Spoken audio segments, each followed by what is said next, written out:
നമസ്കാരം. INC news കോർണറിലേക്ക് സ്വാഗതം.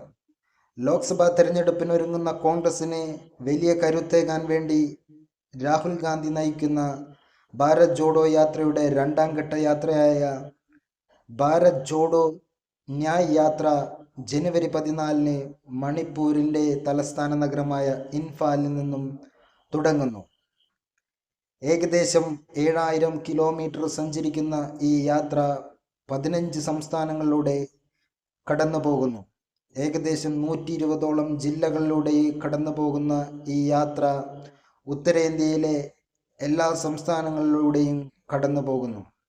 ഏറ്റവും അധികം നാളുകൾ ചിലവഴിക്കുന്ന യാത്ര ഉത്തർപ്രദേശിലാണ്. രാഹുൽ, പ്രിയങ്ക, സോണിയ എന്നീ മുതിർന്ന കോൺഗ്രസ് നേതാക്കളുടെ രാഷ്ട്രീയ തട്ടകം കൂടിയായ UPയിൽ വലിയ തിരിച്ചുവരവിന് ഒരുങ്ങുകയാണ് കോൺഗ്രസ് ഭാരത് ജോഡോ ന്യായ് യാത്രയിലൂടെ. ഏകദേശം 11 ദിവസം യാത്ര UPയിലൂടെ കടന്നു പോകും. അതിൽ 1200ഓളം കിലോമീറ്ററുകൾ യാത്ര UPയുടെ നഗര ഗ്രാമ വ്യത്യാസമില്ലാതെ കാൽനടയായും ബസ്സിലൂടെയും രാഹുൽ ഗാന്ധിയുടെ പദയാത്ര കടന്നു പോകും.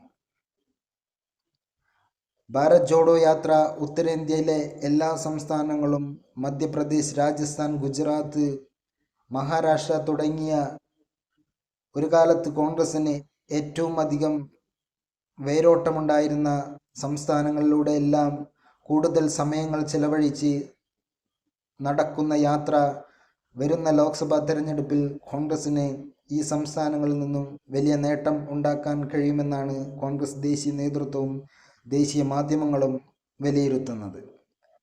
രാഹുൽ ഗാന്ധിയുടെ ജനസ്വീകാര്യതയും ഉത്തരേന്ത്യൻ സംസ്ഥാനങ്ങളിലെ കോൺഗ്രസിൻ്റെ പോരായ്മകളെല്ലാം പരിഹരിക്കപ്പെടുമെന്നും അതിലൂടെ പാർട്ടിയെ പുനരുജ്ജീവിപ്പിച്ച് ലോക്സഭാ തെരഞ്ഞെടുപ്പിന് വളരെ ആത്മവിശ്വാസത്തോടു കൂടി സമീപിക്കാൻ കഴിയുമെന്നാണ് കോൺഗ്രസിൻ്റെ ദേശീയ നേതൃത്വത്തിൻ്റെ വിലയിരുത്തൽ.